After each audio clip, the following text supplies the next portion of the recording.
Network technologies are beginning to transform all of our activities in the built environment, and that has all sorts of implications for governance, society, privacy.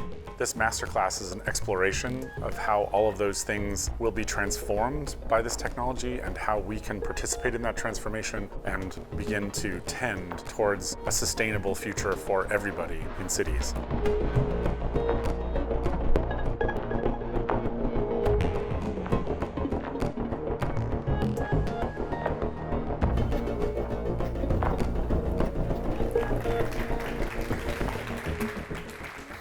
Hello, good afternoon.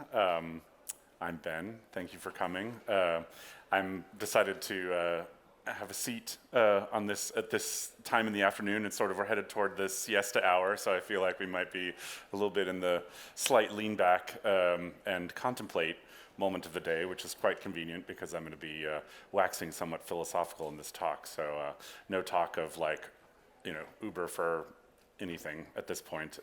It's a little bit more about the big picture and some zooming out. But before that, I'm just going to go a little bit through some of the projects that I've worked on in the past and talk about how that informed where I'm at now and the subject at hand.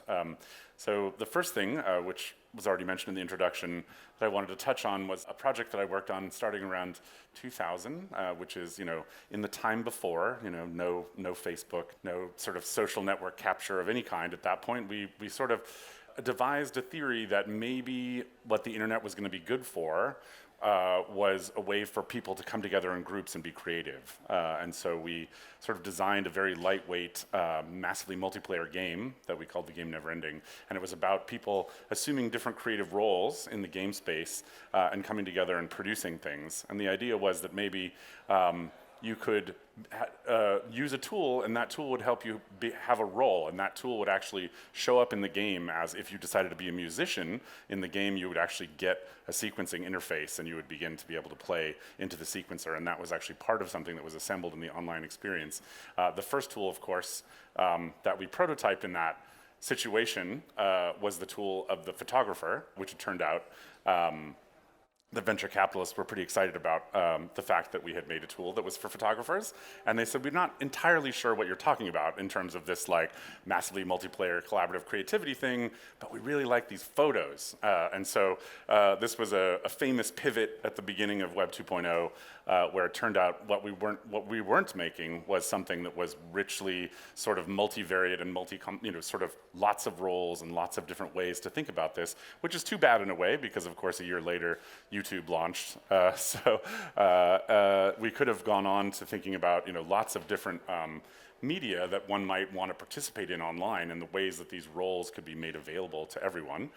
But instead, we made a thing that was very much about building an archive together. And that was also a very different, rather than being horizontal and talking about all the ways that people could collaborate actively, instead we talked about what does it mean for everyone to begin offering up their own creative activity. And something that we have really lost in the process of photos online is that Flickr was all about making sure that those photos were accessible always and forever. They were tagged by the community. They were organized together, sort of a barn raising. The first wave of participation in Flickr was to offer up your media, and the second wave was to participate in the organization of that and the understanding of that, which now we sort of offloaded to algorithms and machines that now just sort of offer us up. There's always that weird moment on Facebook when they say like, oh look, here's a photo you have from 3 years ago, and you're like, that's awesome.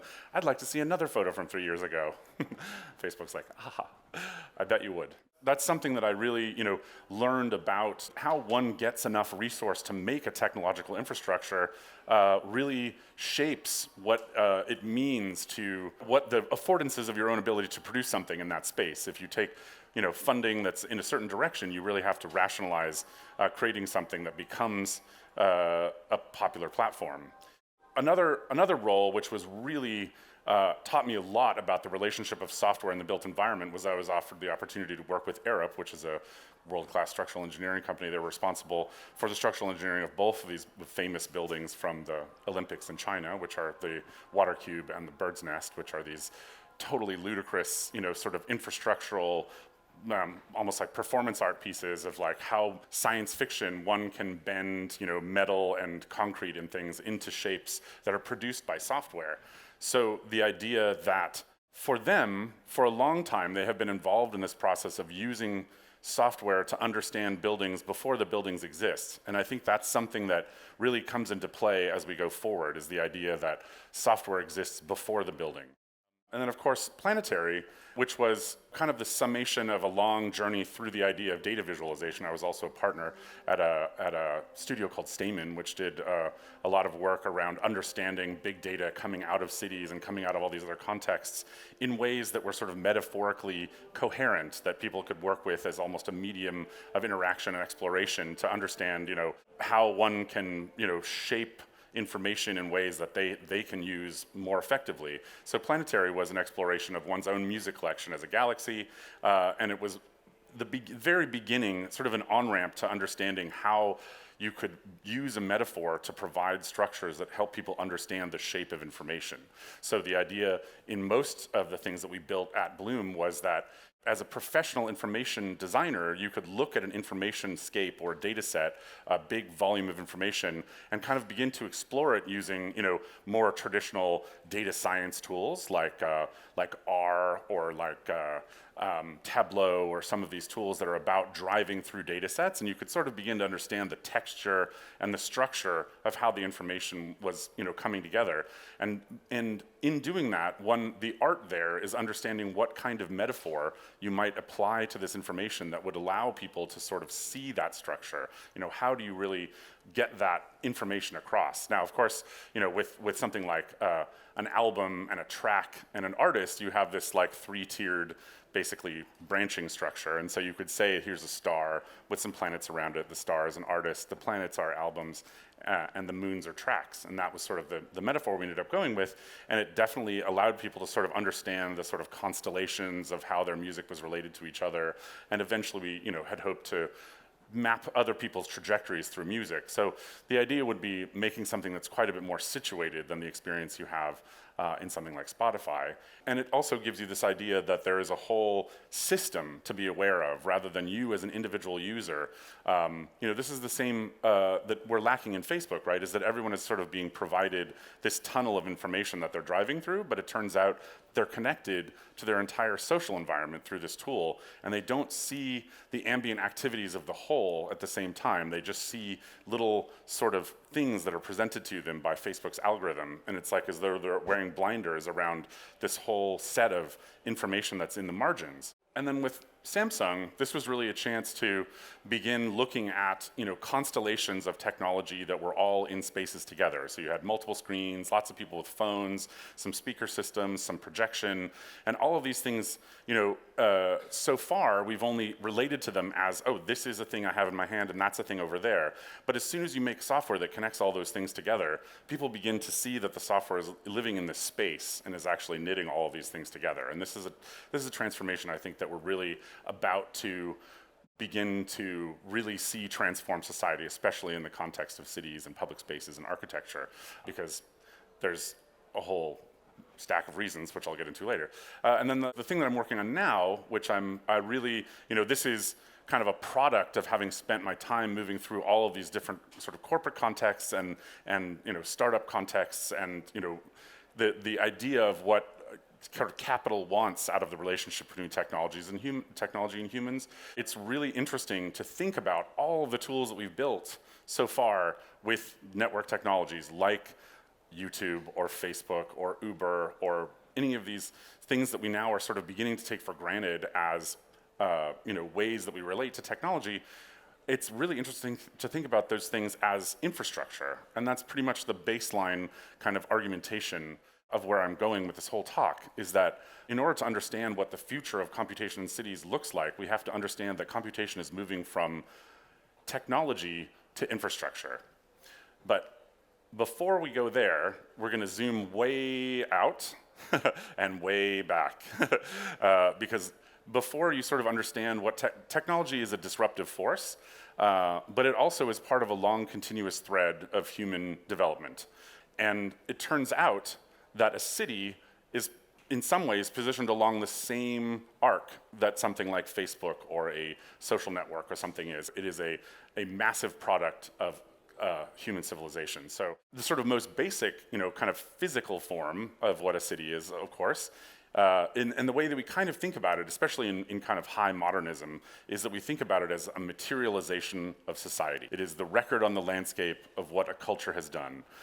Sort of one level up from that, and a thing that I think we're going to become a lot more focused on, it's almost like a focal depth change, one of these zooming levels where suddenly you see the trees for the forest.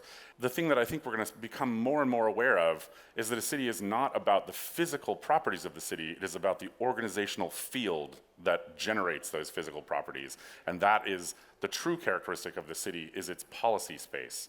And what I mean by that is just the organizational rule set by which the city continues to exist and change. More recently, we've come into this sort of idea of the platformization of the city, the idea that it's a collection of services and a collection of opportunities that have sort of been, brought forward by different forces in the society, whether they're, public institutions or corporations. They're kind of, bringing to the user this idea that, they have all these opportunities to interact with space and interact with culture and build things with each other, things like that.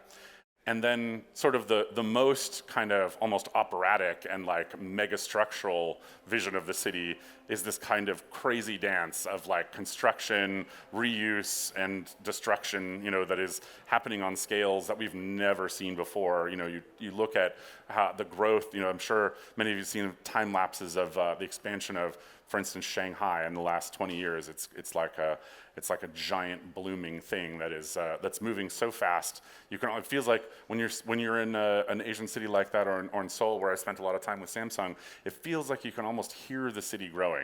Or that if you look over your shoulder, the building will be taller behind you than it was when you last looked.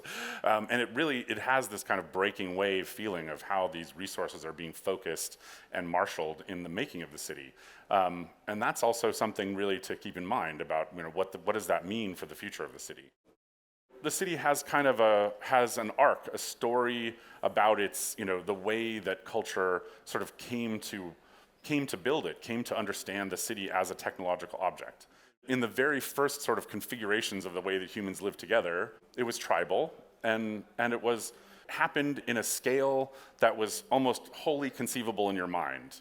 A tribe would occupy maybe 20 or 30 buildings, and there was no map, there was no abstraction of that space. It was like, grandma lives over there, auntie lives over here, we have dinner over here, and it's just right there. It's within, there is no sense in which there are others outside of one's perception. There is only the tribe, and there is only the space of the tribe, and then outside that is nature, and nature is wild and woolly and sort of filled with resources, boundless resources, and that is sort of there, in this kind of Edenic model of the landscape. It was like, it's just there for the taking. We'll go out and get it. But then, in a way, civilization almost starts. The idea of civilization, in sort of its Western European projection onto the history of mankind, civilization sort of starts with the idea of the city.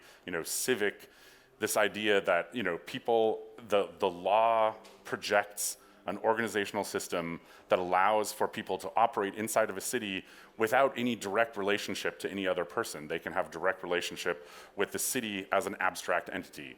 So that moment of inhabiting a system like that is basically the birth of civilization, because the rule space now constrains the set of activities people have agreed consensually, sometimes not, often not in the early civilizations, to participate in something that governs all of them together. And that process is not about immediacy of understanding. It is about accepting a set of processes that they can participate in. That code of law, or that civil society, is something that at the very beginning of this whole sort of conversation, I think it's useful to recognize that in some ways overlaps with our idea of software. The idea that there is a programmatic environment, there is a set of constraints and possibilities that one uses to invoke something in software is very similar to, at a much slower time frame, the idea that law and civil society evokes the city.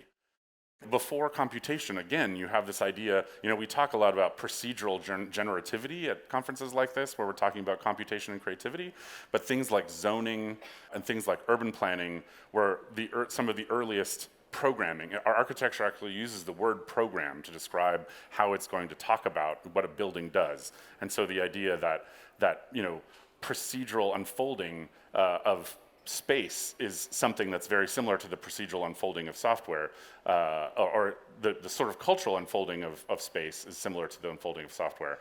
Also, it's very important to realize that human societies always have this urge to, talk about the moment they're in as this kind of apotheosis. It's like a very critical time. Everything's changing right now. But it's also really important to realize how many of these cycles we've gone through, how many totalizing transformations we've witnessed, in the building of something like the city. The Industrial Revolution completely transformed what the city was. I mean, it really also exposed it to a whole set of processes. The skyscraper, the railroad, the elevator, the escalator, each one of these things, it's almost like you can sort of drop it into a simulation and say, what happens to a city when this gets built? And it's like, oh, buildings get taller, distances get longer, sort of the ways in which buildings come together become faster and more adaptive and modular. You start to see similarities in the way things are built, not because of architectural planning, but because they use the same component systems like I-beams. And there's this kind of consolidation of the plan of a city into its components, and that starts to provide a feedback loop in how people think about the planning of these things, because they realize that modularization and mass production provide them with a tool set which is different than using a hammer to bang wood together into a bespoke shape that provides a curve, or maybe today I'll make this floor a little bit lower. Instead, there's a plan, and that plan is there before the objects are there. And that's why you can sort of explode the plan back through the methodologies of production into their origin.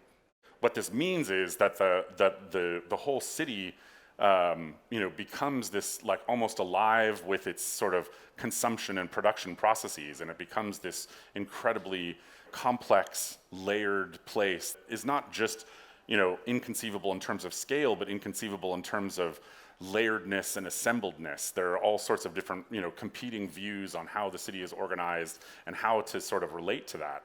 And of course, then there's just this explosion, the sort of time lapse of Shanghai's growth, just this incredible intensification of the way that humans can live together in terms of the use of space and the size and things like that. In this environment, there are all sorts of technologies that are organizational technologies and physical technologies, the routing of water and power, the routing of transit systems, the building of freeway systems and on-ramps and off-ramps, and then emergent on that, the ways in which things are delivered, like goods, logistics, and all of these things are actually, huge unfolding processes. No one really thinks about, this is one of those moments about the difference between technology and infrastructure, is that infrastructure is something that people don't actually consider on a daily basis that they're taking advantage of, but it is crazy what the city provides. I mean, people always talk about isn't it scary that you're dependent on, Google for what your information is? It's you have no idea where your food comes from, you have no idea where your water comes from, you have no idea what to do if the power goes out. You're in the womb, and the womb is provided by a set of infrastructural services that you don't even consider. So it's just that we happen to be on the cusp of pushing through this idea that information is given to us by an infrastructure that we don't yet understand. But we have totally internalized the idea that this other infrastructure has us under its spell, but it's a spell that is providing as well as potentially constraining. So that's where we're at, is this kind of moment, how we relate to cities and how we have the ability to affect cities over time.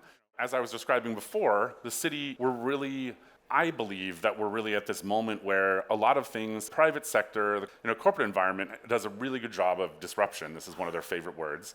Disruption, not necessarily always a great word. A lot of startups like to show graphs that go up and to the right. But if you go to a hospital and someone shows you a graph that goes up and to the right, it's probably not a good idea. This is probably not a good sign, right? Usually in metabolic systems, you're looking for something that is sustainable, right? And graphs that go up and to the right, that's not what they're doing. This idea that cities, through this process of policy, through this process ultimately of regulation, they actually provide constraints that take that disruption and shape it into something that lives a long time, and cities live a really long time, like hundreds of generations. So the idea that a city is one of the most, sort of long living creations that we have made as people, and that the cities themselves are organizational forces rather than physical material.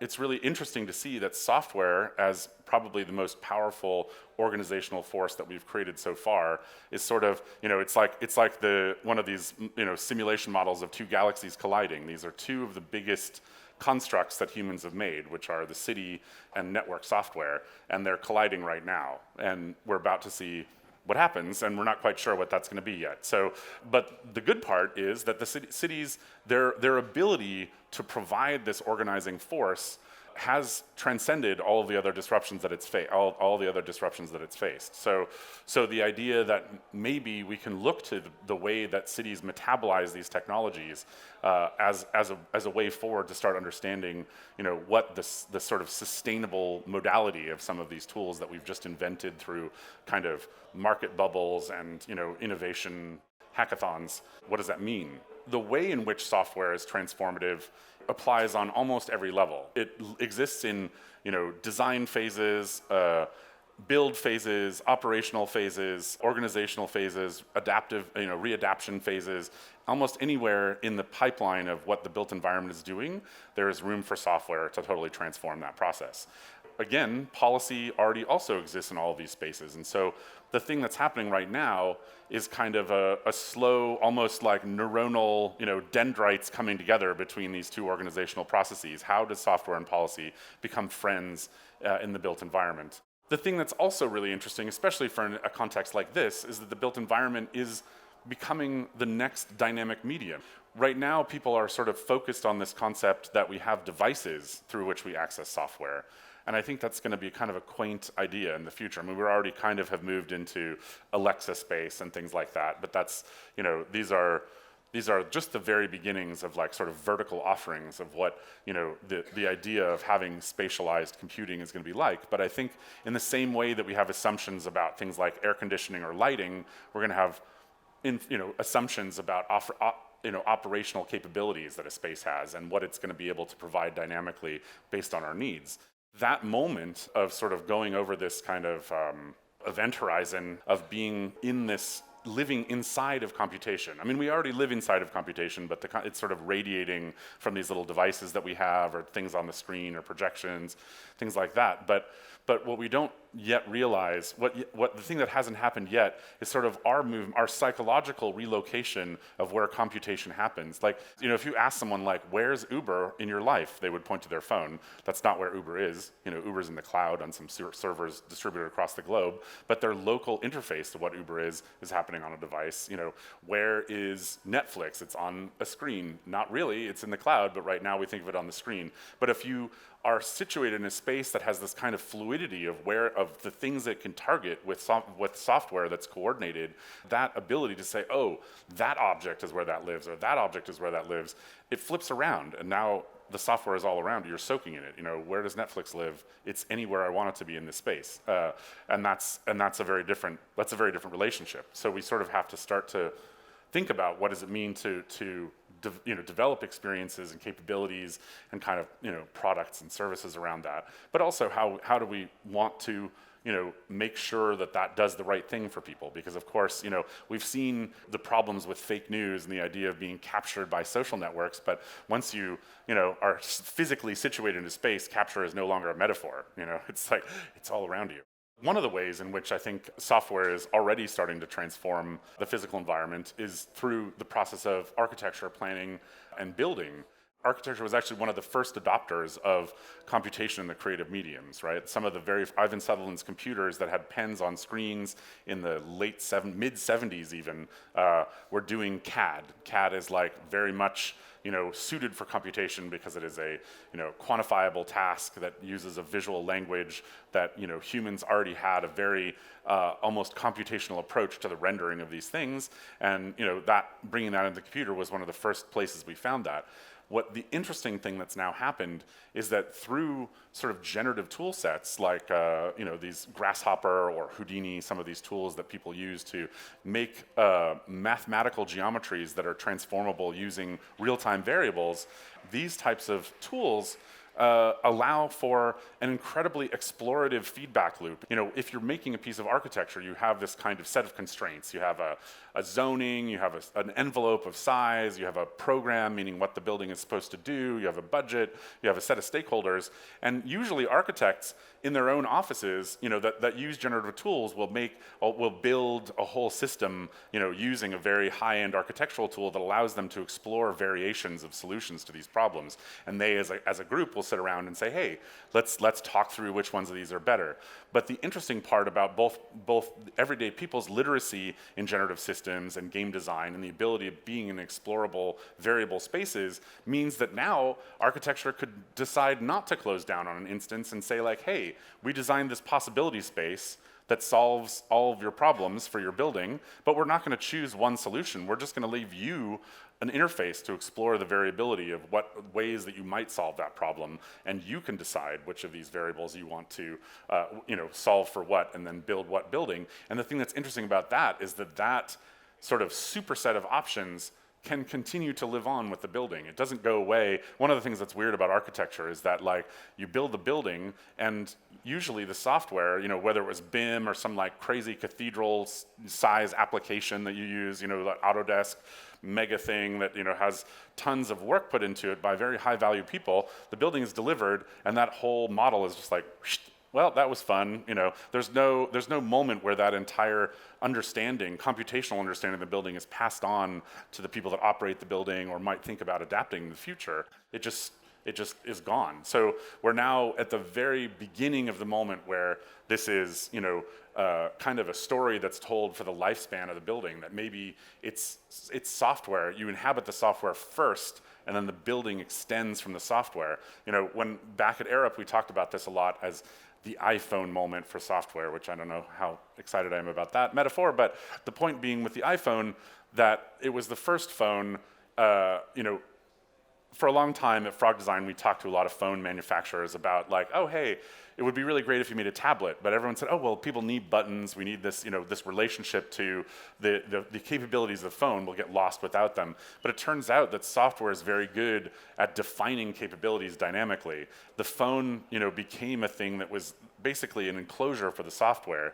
And I think that, it's going to be a long time before we arrive in that situation architecturally, but I think already architecture is in the same way that when you design a phone now, you think about what do I want the software to be able to do, and then what can the hardware do to support that software? In the same way, architecture starts with program, which is the task that the residents have. How do they want to live? How do they want to work? What do they want to do? And then there's software that models the possibilities of that, and then that accretes a building around it. So there's the habitation of software and then the accretion of space around the software.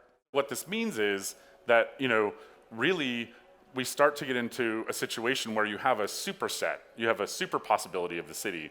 There is something like Invisible Cities, this Italo Calvino book, which is about thousands of cities that all happen to be Venice, story in the collection is told in a different way, describing the same place. You can have a ton of different models that project different uses and different ways of organizing understandings and activities in the city onto the same place.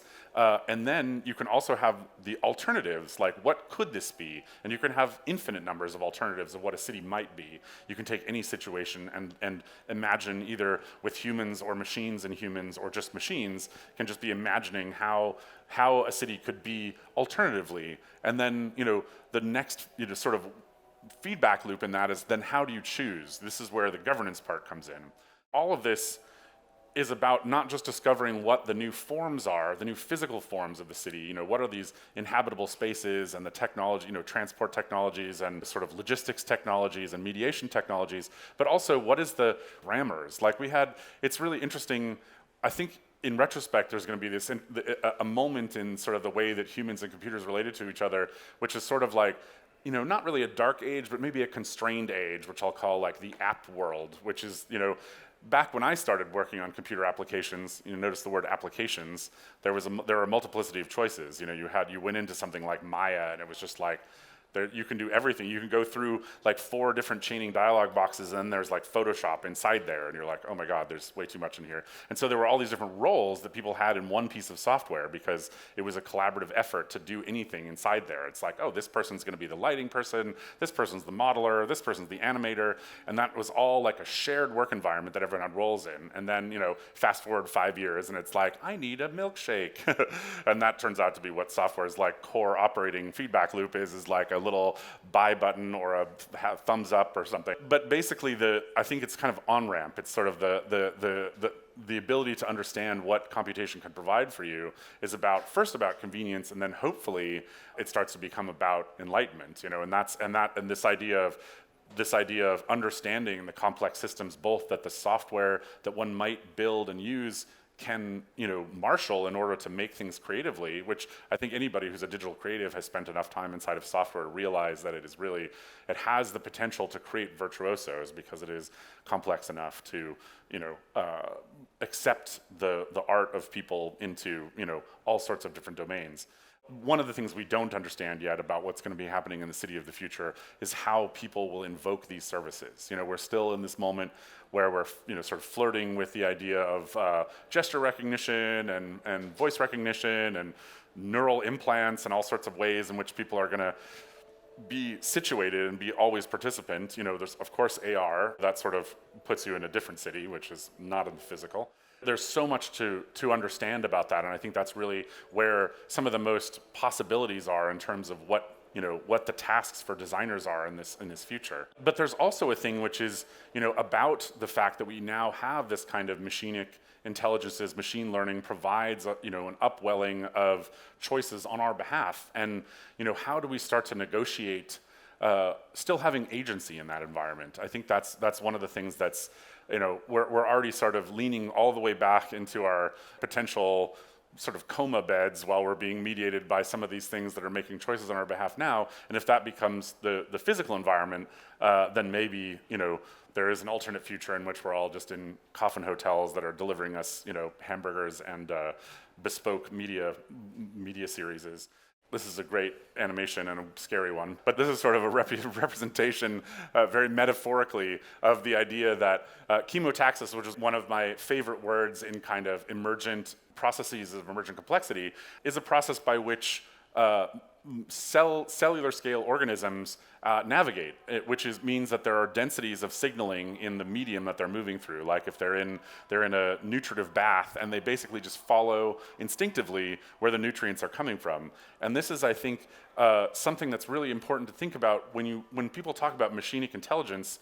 Everyone, for some reason, artificial intelligence, everyone says, oh, it's going to be like a person, and it's like, there is no way that artificial intelligence is going to be like a person. It's going to be like this, or like a swarm of bees, or like a small dog, or like there's a bunch of intelligence that's not sentience. It's just about making decisions in an informed context. And that's really where we're at with machine intelligence. I mean, we may someday have like a glossy white, android that looks vaguely feminine, as in all science fiction movies ever, or whatever, that's going to come and have a conversation with us and do all these things. But that is not the first phase of our relationship with machine intelligence. It's like a mold or like a moss or a lichen or something that's like transforming slowly and adaptively based on our desires. Another thing to really understand about the relationship between technology and the city is that it's going to have to be dynamic on a very long-term scale as well as adaptive to our immediate needs. But like the thing that's always the most disappointing thing about the way that technology is inserted into the built environment is the fact that there's the Stewart Brand diagram of like the velocity of things in the world, and there's like architecture is on one scale and electronics on microelectronics on a whole different scale. So by the time you're done building a building that you've installed screens in, the screens are obsolete, right? So this is the idea is that it's not like we're gonna infrastructure is also not the newest thing. This is almost always the case. There's a moment, like, oh, France launches a bullet train, and like for 5 years, there's only articles about how the bullet train is amazing, and then 5 years later, everyone's like, oh, the TGV is like 5 minutes late going to Marseille, and they're looking at their watch, and it's like, forget it, the romance is over. It's now just a bullet train that I am mad is not running on time. This idea that much like a river is constantly, it leaves a little oxbow lake on the side as it changes over time, and it's got a bank that's moving this way and that. We can try and build, big concrete trenches like the LA River that hold the river in place. It's like, okay, we're gonna not change our technological infrastructure because this is the way it's gonna be, but that's not how it works. The changes are gonna keep coming, and so we kind of have to learn how to live with that change on a landscape scale.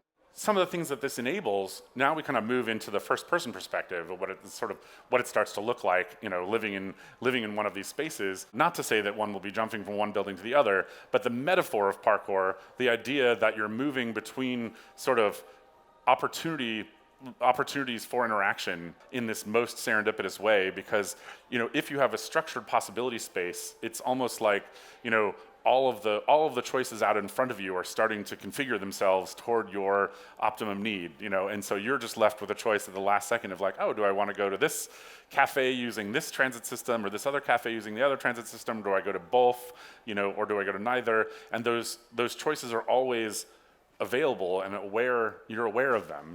The city is a set of threads that are leading outward, in time from where you are at that moment. And it's both anticipating your potential arrival and potentially the arrival of others that are going to create a different type of environment based on your intersection there. So in some ways, about recognizing how fluid your own experience can become. And of course, you can decide not to make it fluid if you want to, but the idea that summoning environments that are going to satisfy your sort of tasks, objectives, needs, desires, finding the sort of components that puts those together logistically and media-wise, and networking with friends that bring them into those places, or colleagues or whatever. These are the types of kind of knots that will be formed and dissolve in all the different kind of resourcing that's available in the city. Ultimately, what that means is that there's a very playful potentiality in the city of the future. A little bit escapist to think that there's not going to be a lot to worry about. There's going to be more talk about that later. But I do think that the idea that play is actually the exploration of affordances. It's the exploration of possibilities. So if you have a possibility space, your kind of serendipitous navigation of that is a very playful activity. And the thing that really becomes playful is when you add other people, and that is really what cities are about. Is this the constant sort of swirling and mixing of people. The idea that playfulness becomes a way to engage with people, I think is really a key kind of potential for how we reactivate this urban space for society. Because right now we have this we're headed into our screens, and we're headed into the sharing economy of like a private car that arrives for a moment and takes you off to a private just-in-time place, and those are all really powerful things to be able to enable, but there are also ways in which the sort of the bubble economy, the way in which one stays in the kind of the space of user-centeredness. This is sort of what I was describing in the introduction, was that the problem with user-centering is that you create a womb for one, right? You create a situation in which all the desires are satisfied for the self.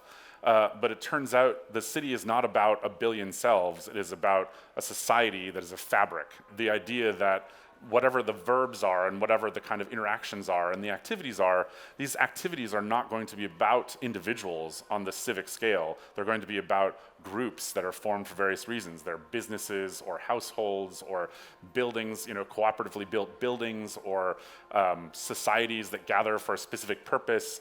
And so all of these, these layered groups and their activation of the space in different ways will still provide the complex layering that cities kind of need to survive. Otherwise, you end up with something, very much like we sort of have swerved into with our biological engineering culture, is that creating monocultures is very dangerous because then you end up with any vulnerability in a monoculture can collapse that culture. So there is a need for complexity. Complexity provides resilience and redundancy.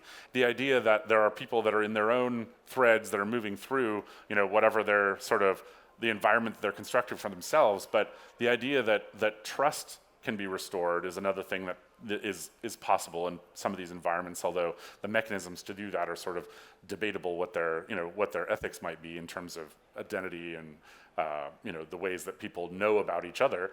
But the thing that's interesting about a playful stance is it's about an offering up. It's not about a defensiveness. So if the idea that play can be an ethic that permeates the way that people interact with all of these things that are transforming on their behalf is really exciting. And it's also really interesting to remember that in English the word play is both for games and for instruments. Instrumentality is very much a way of focusing, what maybe a sort of free play is maybe like exploration of like, oh, what's possible here? And then the next phase is expression. This is how I am representing my, relationship with my environment or the city. And then collaboration and sort of, improvisational jamming is the sort of thing that happens when you have multiple instrumentalities that are being playful in the same environment. And I think that, and I guess actually there's a third meaning of play, of instrumentality. There is both the playful and the scientific. So, in English, again, instruments are things that you might use to take measurements and to do a scientific analysis of a space, as well as to be expressive and sort of, put one's, sort of more creative and artistic understanding of out into the world. So the idea that instruments are potentially constructs of software that both allow us to measure and understand, but also to create and adapt and modify, I think is a very interesting model for the types of software interfaces that we're going to have in this kind of activated space. And the thing that's also really interesting about that is the whole social kind of context for how instrumentality works in terms of, especially at a place like Sónar, a set of creative people that are going to come together casually or formally to, collaboratively create something, or on the investigative side, a set of people that kind of come together to really make an inquiry, a structured inquiry into a topic and try and understand how that works. So an instrument is maybe the way that you interface with this kind of computation, but behind the instrument is a model. And I think that the ability to dynamically model complex systems is the medium of the 21st century. We call it right now mostly game design, which is like, a tiny fragment of what it actually is. But the idea for software to provide a dynamic, real-time understanding of a situation, mostly a complex situation. That's the only time you'd really need software to understand, probably. We talked a lot about different types of scientific innovation, technologies that drove the evolution of culture, but there are media that drove the evolution of culture as well, which are super important. And I'd say, interestingly, this medium is probably most like the novel in that it unfolds into an expanse. It is explorable, forever, essentially. It has all sorts of interrelated characteristics, and you forget, you can descend all the way into it and lose the context that you're actually physically in because the medium has captured you.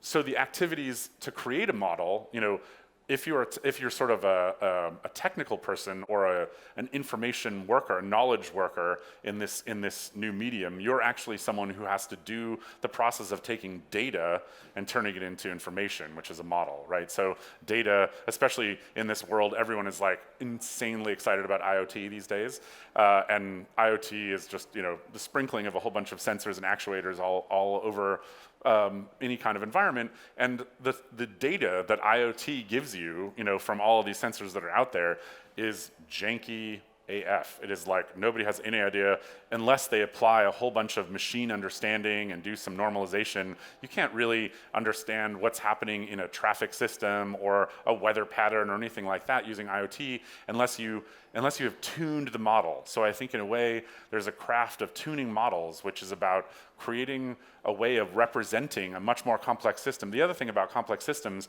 is that no matter how well you model them, there's no way you can perceive them in their entirety in real time, right? We have senses that allow us to see maybe like 6 to 10 variables changing in a visual scene, and maybe some more if we understand how to design audio interfaces well.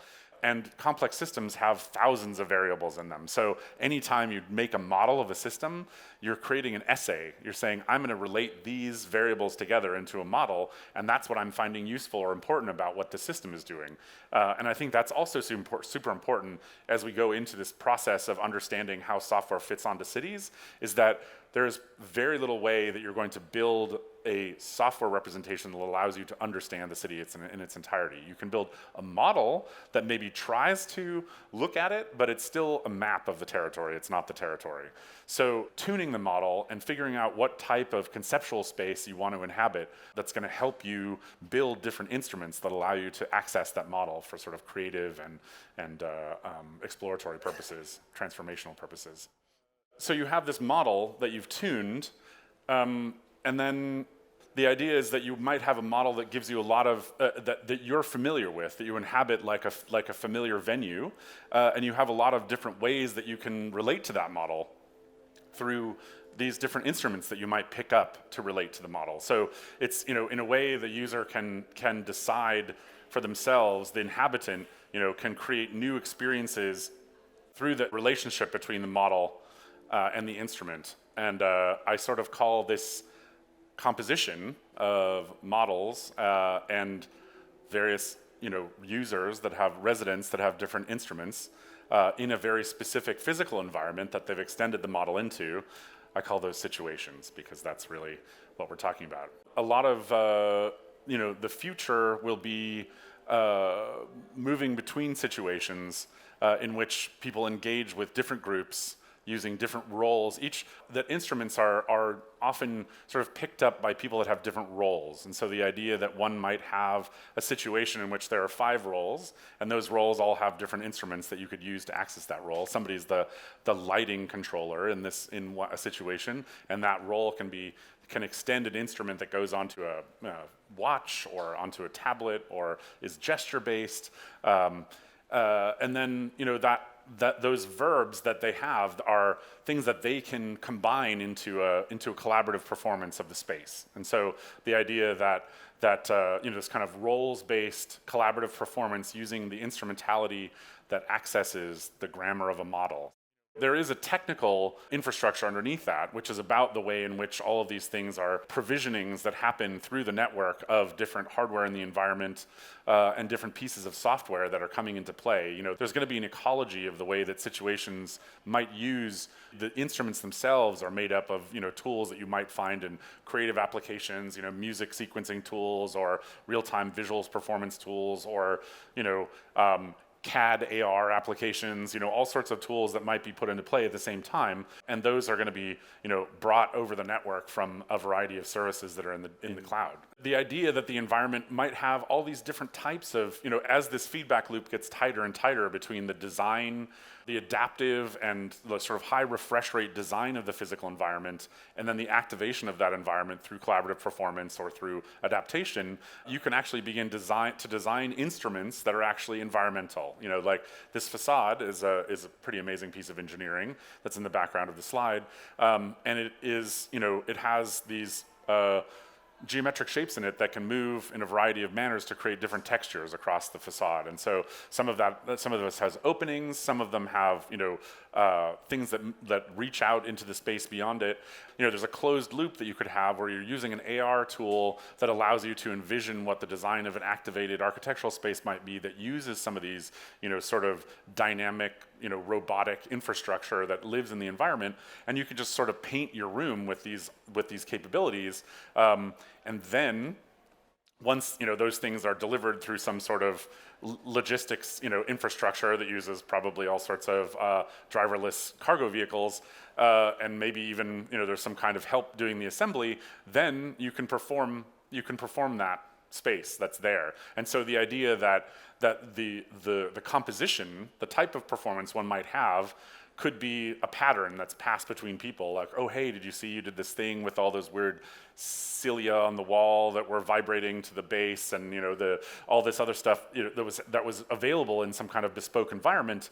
That is part of a platform. And one of the things that I think is really important as we go forward in this whole situation is that we consider the availability of that platform to everyone. Because partially the problem with the city already is that it has inclusions and exclusions in the way that it treats people in society. And so I think despite all of this like sort of sparkly talk about all the capabilities that this technology can provide, this is part of the reason why after having gone all the way into like the almost orbital spacecraft of technological potential, being a design fellow at Samsung, I sort of realized that one has to be incredibly grounded in the way that, if society is going to maintain that, that sort of sustainable kind of metabolism, you have to have this kind of architecture of policy and the rule space in which all of these capabilities occur. Otherwise, they just explode out of the box and leave a whole bunch of people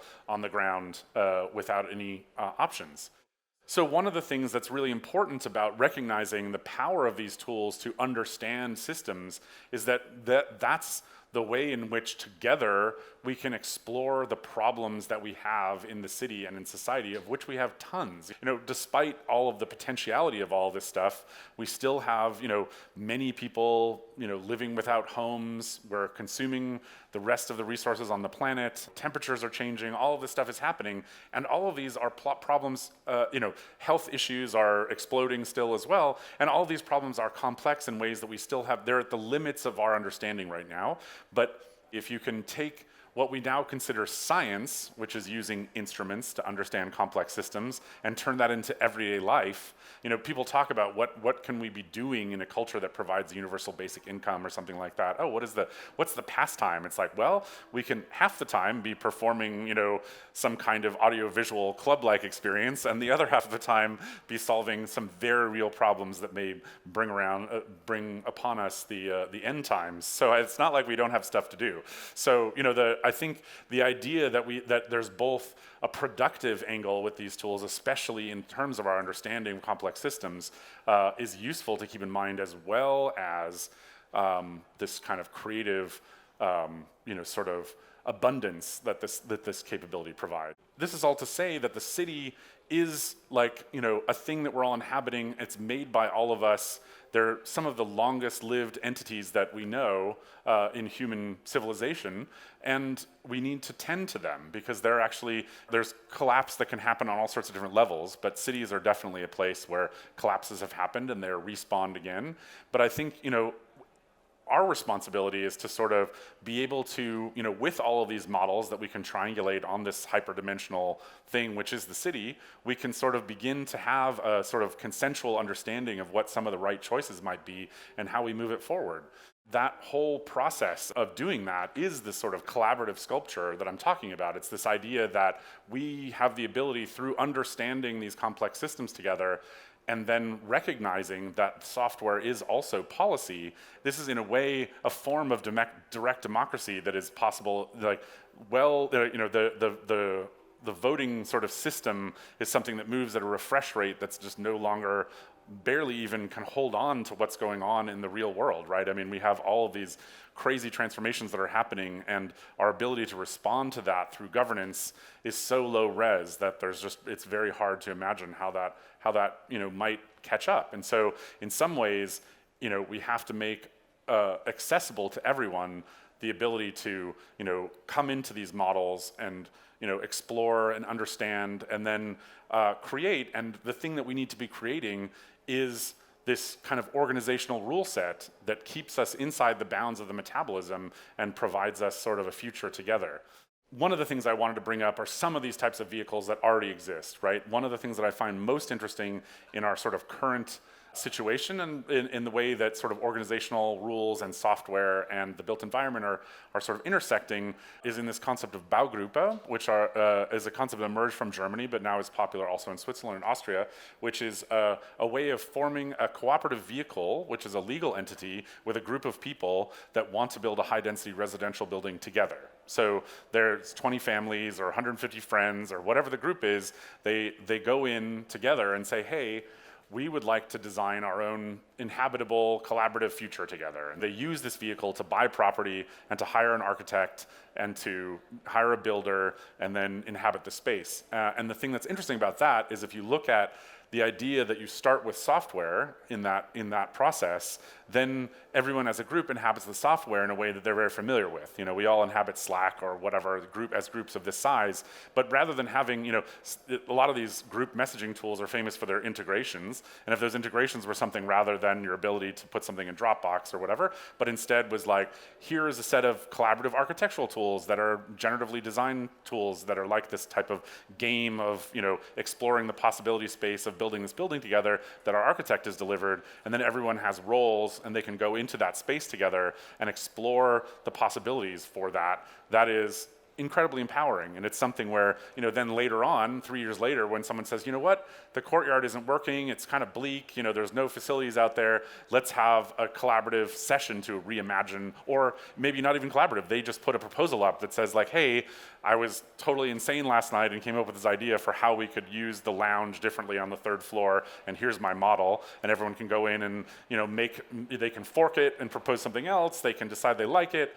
This idea that this is a way for people to come together into kind of a software environment and collaboratively perform. And, this is like now almost 10 years old, which is crazy, that WoW is like not even a new way to describe real-time collaboration in software, but it's really interesting to think about. Game design in general provides us with lots of different ways to see, how real-time socialization happens in situations, right? Like games already are basically a prototype for AR, right? If you're in a space like a dungeon, but you have all of these other things that are in 2D in front of you, that is AR. So like any user interface that exists in an FPS game or an RTS game like this, that is actually a way of thinking about how you could have ambient knowing about all these things. There's mini maps, there's ways of having real-time understanding of what your social network is up to. They have some quantified little status information that's changing, dancing in real time. There's a bunch of verbs that are along the bottom of the screen that you can decide that you want to activate this, situation where you are, you want to pick up this role, you want to, move in these ways. And so all of this is just sort of glimpses into some of the potential ways forward in this kind of conceptual model that I'm laying out, which is about the possibility space of the city and the ways in which this whole stack of models and instruments and roles are going to sort of enable our occupation and sort of adaptation and sort of metabolic tending of that space to leave us in some sustainable future for the built environment. Thank you very much. Yeah?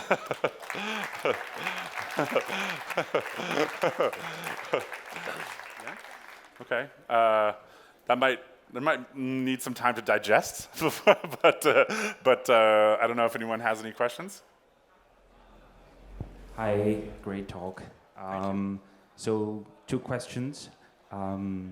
So I was raised by this. I'm very passionate about this topic. One problem that I see. So how do you bridge this disconnect between different? So you have architecture, you have more urban planning. How do you bridge that disconnect if one side is trying to achieve something better and the other side is, not doing anything? Then you end up with a city that is like it's a chaos. Like there is no guiding principle, pushing towards better future for the city, not just the one house 2, house 3, and everyone is doing different things. That's one question. Okay. And the second question is stack of questions. Okay. I'm working with some tools myself. I have one problem with the real estate and developers market. So the way they measure success, their success is very simple. It's almost like the VC world. Like they only want to see sold apartments, number of apartments, and that's it. So how would you, if you have any examples of representing and measuring success in different ways, not just aesthetic is it nice or not? But what are those other metrics that we should follow? Those are both really good questions. I guess this idea of where does the constraint space, how broad is the constraint space at any level of, sort of adaptability or, sort of configurability of society on an architectural level, on a plan level, on a city level.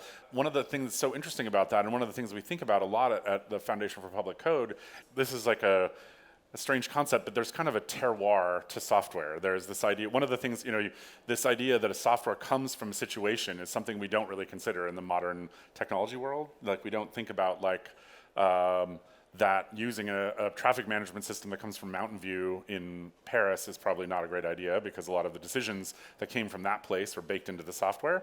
So one of the things we haven't yet seen is a software stack that's been running for a long enough time and is recombinant and switched out enough that it starts to take on the character of its environment. And I think that, as a city starts to have this operational software that provides like the kind of, a lot of cities now, like Amsterdam, who we're working with, has very high resolution spatial modeling of everything because the place is basically like VR before computers were invented. They have all this understanding of the spatial modeling, and they have spent years, decades, centuries coming up with the kind of threshold by which they allow for differentiation in, instancing.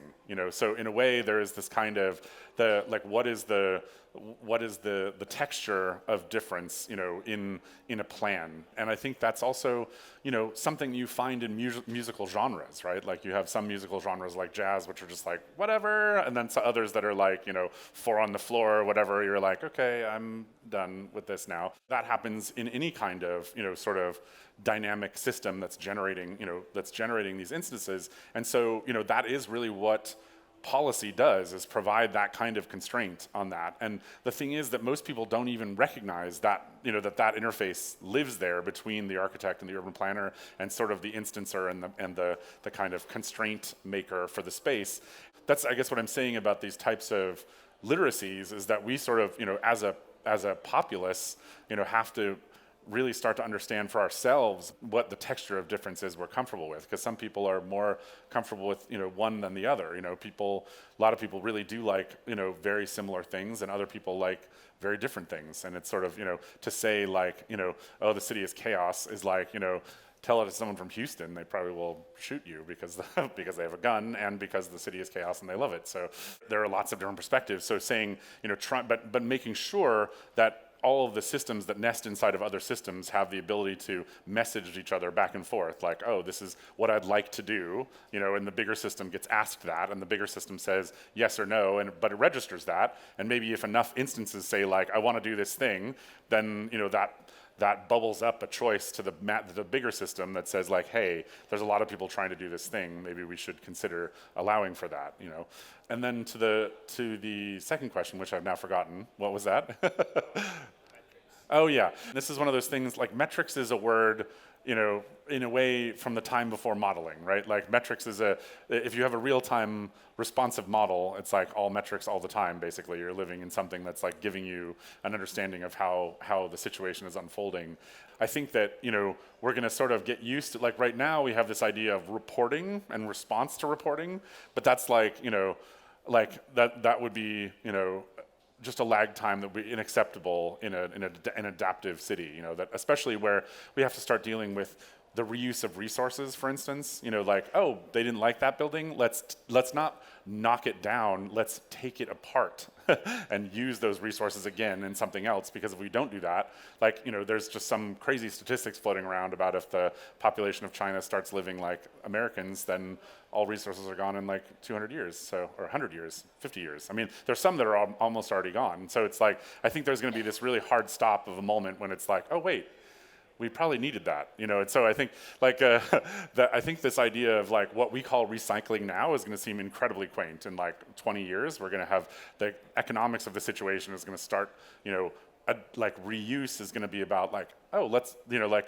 hand in your old iPhone and it will literally be disassembled and turned into your new iPhone, because otherwise we don't have the molybdenum for that. so this metrics thing is like another one of those things that's about a frame rate that we left behind in the 20th century. I mean, obviously the reality on the ground of what the people want is still not there yet, but I think that the software modeling capabilities are sort of starting to, the frame rate is increasing. Okay, thank you very much. In this certain point of this development software and this city, I don't know, historical point we are now from the civilization point of view, what do you think are the most important things that they need to learn from each other at this point? Which two, the city people and the software people? I mean, how can the software development processes can benefit the city perspective, and on the other hand? Well, I think probably the main thing that software has been really successful at is marshaling the efforts of people in digital creativity towards an enormous goal. And with that, what I mean is version control, basically. The idea that something like GitHub is literally the way in which production will probably happen in the future, because it's about the ability to merge and fork changes by many, many actors. And so the idea that something like an urban plan can be, forked thousands of times and remerged again, and the ways in which there's sort of a model of the model, and that can also branch and change. And so I think software has really, really changed the idea of human production, in the sense that when you're talking about digital objects, they don't have this type of there's not object permanence that looks like a factory production line, but instead like a metabolic, ATP cycle looping thing, and so all of these things that are interconnected and looping can be managed in, again, this kind of metabolic way that allows people to sort of tend to an enormous productivity that just is not capable anywhere in any other way. And so I think cities are just now starting to see that something like Google is way more complex than a city, and they didn't even realize that was something they could also aim this type of capability at. And not to say that they should be anything like Google, but they should understand that this type of ability to work together is really accretes results much faster than most of the other ways that cities now work on their own planning and kind of code bases, as it were. Thank you for the inspiring speech again. Do you encounter the digital twin approach or concept? Yeah. You mentioned something that has to do with it. Yeah. No, most of what I'm talking about. How do you think is useful to approach this? Well, I mean, essentially issues? that's what the model that I'm talking about is, a digital twin. I am a little bit nervous about, I mean, much like the term smart city before it, digital twin just is myopic. It's kind of oh yeah, that's sort of basically what I was warning about, in saying that models are always only an aspect view. And I think that this concept of the digital twin is something that a lot of software companies are selling to cities to say you'll now understand everything about what you're doing, and it's no, you won't. So the twin is maybe an aspiration, but I would say, more like a digital portrait or a digital, something where it's there's an editorial or, sort of artistic, almost, scientific way of recognizing that it's only a subsystem, and so twinning, I feel is something that, it's like saying, yeah, like artificial intelligence, where you're it's going to be like this, but over here, and you're not really. It's going to be something completely different. So I feel like twinning is always a way, the concept of twinning in general is very much like AI, is a thing where it's it's easy, or skeuomorphism in design of UIs. It's oh, it's a knob, but it's on the screen, but it's a knob. And you're that's cool, and it helped people understand what it was, but it actually gets in the way. Once you know what's really going on, you should discard the metaphor of the knob, because it's no longer, it gets in the way, And so similarly, I think the digital twin is sort of oh, I get it, it's like a city, but over here, and it's no.